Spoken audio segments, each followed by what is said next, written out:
కొత్తగూడెం జిల్లా భద్రాచలం శ్రీ సీతారామచంద్ర స్వామి వారి ఆలయంలో డిజిటల్ సేవలు ప్రారంభమయ్యాయి. ఈ మేరకు అన్నదానానికి వచ్చే భక్తులకు ఆలయ ఈవో రమాదేవి అదేవిధంగా భద్రాచలం ఎమ్మెల్యే వెంకట్రావు డిజిటల్ టికెట్ల పంపిణీ ప్రారంభించారు. అనంతరం ప్రోటోకాల్ డిజిటల్ వస్త్ర సమర్పణ విభాగాలలో ఉపయోగించే డిజిటల్ సేవలు ప్రారంభించారు.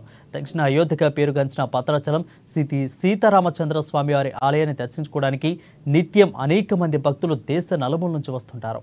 అటువంటి భక్తులకి ఎటువంటి అసౌకర్యం కలగకుండా, ఆలయంలో ఎటువంటి అవకతవకలు జరగకుండా, భక్తులు ఇచ్చిన విరాళాలు దారి తప్పకుండా భక్తులను ఆకట్టుకునేలా ఆలయ ఉన్నతాధికారులు ఆదేశాల మేరకు డిజిటల్ సేవలు అందుబాటులోకి తెచ్చి నూతన వరవడికి నాంది పలికారు.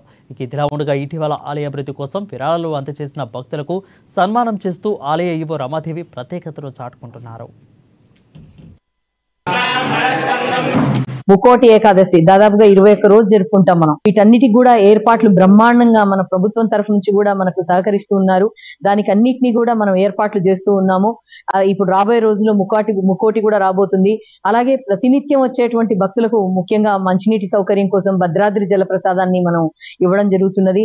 అలాగే ఎండ మనకందరికీ తెలిసి ఈ ప్రాంతంలో అత్యధికమైనటువంటి ఎండలు ఉంటాయి, వర్షాలు ఉంటాయి, అన్ని ఉంటాయి. కాబట్టి వచ్చే భక్తులందరూ కూడా నీడన రావాలని చెప్పే ఉద్దేశంతో మనం జిఎంఆర్ వారి సహకారంతో దాదాపుగా ₹1 కోటి వర్తున్నటువంటి షెడ్డును దేవస్థానం చుట్టూతా కూడా వేసుకోవడం జరిగింది. మనం దాన్ని రేపొద్దున డెవలప్మెంట్ లో కూడా ఈజీగా తీసి మళ్ళీ వేసుకునే విధంగా మనం ఏర్పాటు చేసుకోవడం కూడా జరిగింది. అలాగే ప్రసాదం మీద కూడా ఎటువంటి విమర్శలు లేకుండా మహాప్రసాదాన్ని అంటే భోజనాన్ని అందిస్తున్నాము.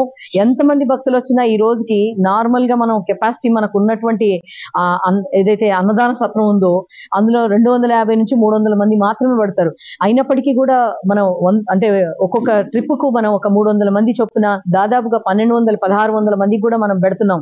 మనం గౌరవ ముఖ్యమంత్రి గారు కూడా దీని మీద ఫోకస్ చేయటం, గతంలో ఆయన ప్రమాణ స్వీకారం చేయగానే శ్రీ సీతారామ చంద్రస్వామి సన్నిధిలోనే ఏవైతే 6 గ్యారంటీలను 6 గ్యారంటీలలో ఒక గ్యారంటీని భద్రాచలంలోనే వారు ఇనాగ్రేషన్ చేయటం జరిగింది. ఇలాంటి పవిత్రమైన ప్లేస్ ని మనం ఈ రోజు తీసుకొని ఈ పవిత్రమైన దేవాలయాన్ని అభివృద్ధి చేసే దాంట్లో మీ పట్ల మా పట్ల ఈ రోజు ఈవో గారికి మనం అందరం కోఆపరేట్ చేయాలి.